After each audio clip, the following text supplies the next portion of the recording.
Баршаңызға сәлем, каналыма қош келдіңіздер. Бүгін сіздермен татар чак-чагының рецептімен бөлісетін боламын. Ең алдымен 6 жұмыртқа қажет. 6 жұмыртқаның 3-еуін толығымен қосамыз да, қалған 3-еуінің тек сарысын ғана қолданамыз.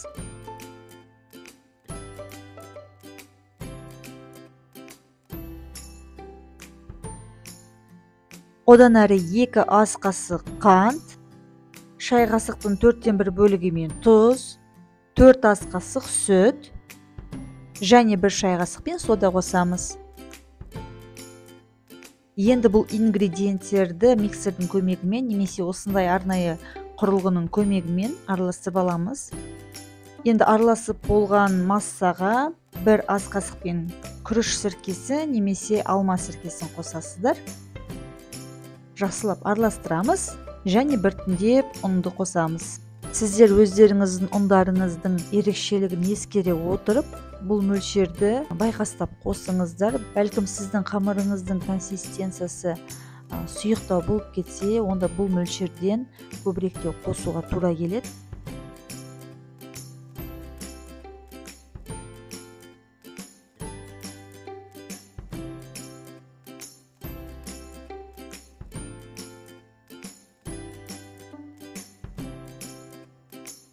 Енді осындай кілемшенің үстіне кішкене ұн қосамыз да, жаңағы қамырымызды жинақтай бастаймыз.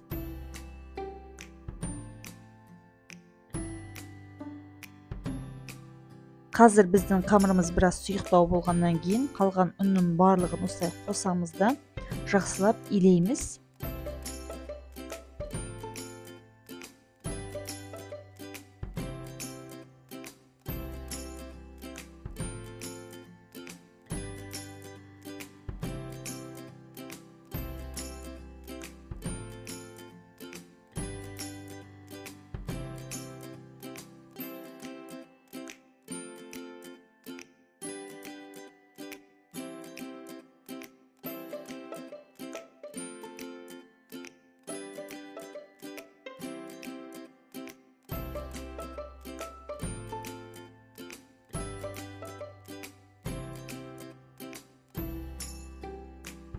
Қамырымызды жинақтап алдық біраз. Енді бұл қамырды 3 бөлікке бөлеміз.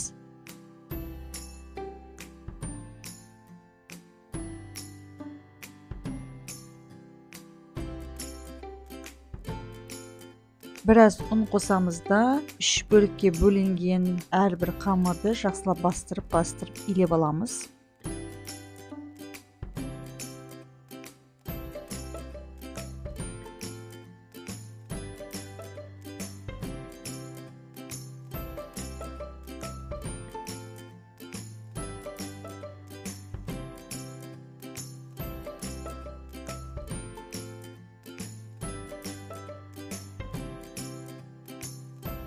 Мінекей қамырларымыз дайын болды. Енді бұл қамырларды целлофан қапшықтарға саламын да, бүгіндікке тек қана біреуін қолданам, қалған екеуін тоңазытқышқа қойып қоям. Қамырды ашуға кірісейік. Қамыр тым жұқа және тым қалың болмауы тиіс.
Қамырымызды жайдық. Енді осындай бөліктерге кесіп қоямыз барлығын.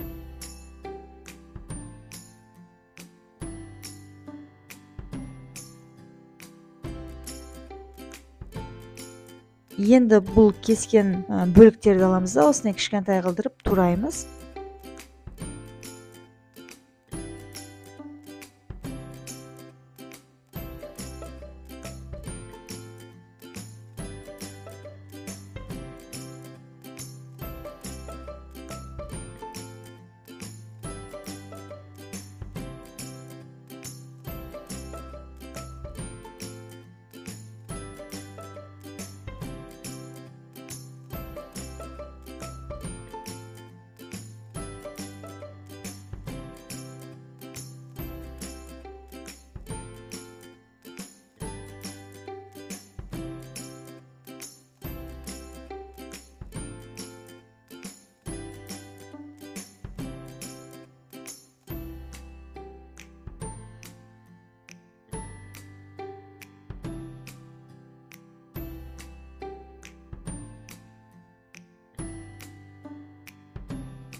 Мінекей қараңыздар, бір қамырдан осыншама шықты.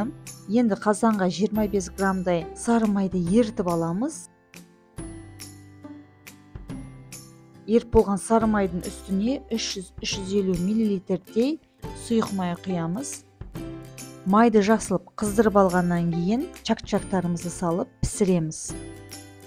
Майыңыз ұннан қатты қап-қара болып кетіп жатса, онда сұйық майды ауыстырып отырыңыздар.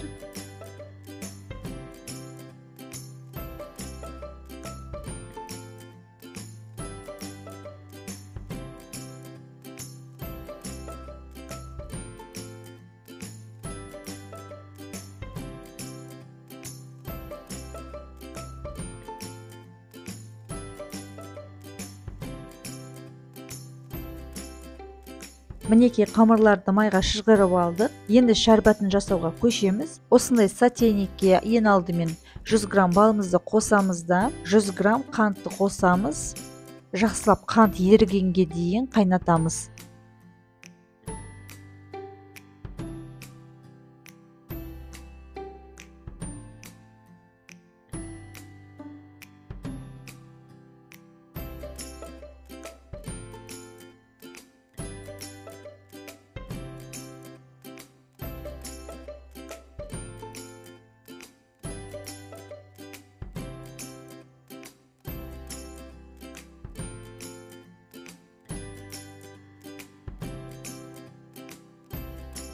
Чак-чактың ішіне өзіңіз қалаған грек жаңғағы немесе мейізді салсаңыз болады.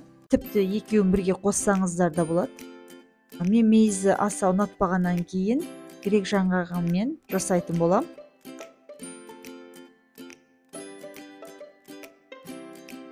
Грек жаңғағын ұсақтап аласыздар. Одан әрі жаңағы дайындаған шәрбатымызды үстінен төгіп жақсылап араластырамыз да ыдыстарға саламыз.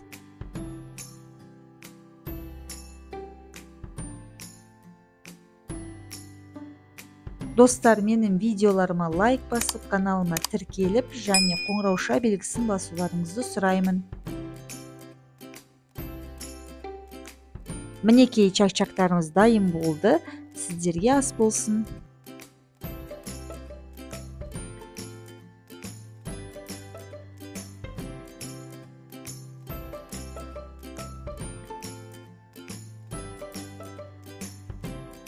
Келесі видеоларда көріскенше сау саламатта болыңыздар.